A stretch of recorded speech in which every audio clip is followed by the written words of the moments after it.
అడుగుట. ఏం చేయాలండి?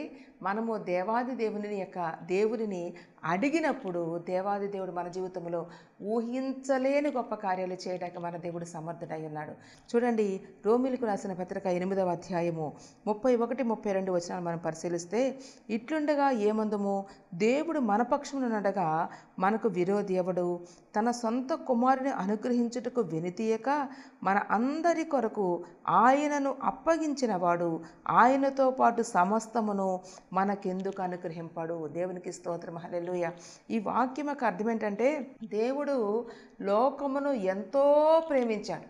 ఎంత ప్రేమించాడంటే అది లిమిట్ లేదు, దానికి ఇంత సరిహద్దు, ఇది ఇంతవరకు ప్రేమించాడు అంటానికి వీలు లేదు. ఎంతగా ప్రేమించాడంటే నిన్ను నన్ను కనడానికి, నిన్ను నన్ను ఆత్మీయముగా కొనడానికి దేవాది దేవుడు ఏది వెలగా చెల్లించాడంటే తన సొంత కుమారుని, తన ఏకైక సుతుని ఇదిగో మరి కలవరి శిలువకు అప్పగించడానికి వెనుకంజ వేరేటువంటి దేవాది దేవుడు ఇదిగో మనం యేసు నామములో ఏదైతే ప్రార్థన చేయుచున్నామో ఆ సమస్తమును మనం పొంది ఉన్నాం. దేవునికి స్తోత్రం, హల్లెలూయా.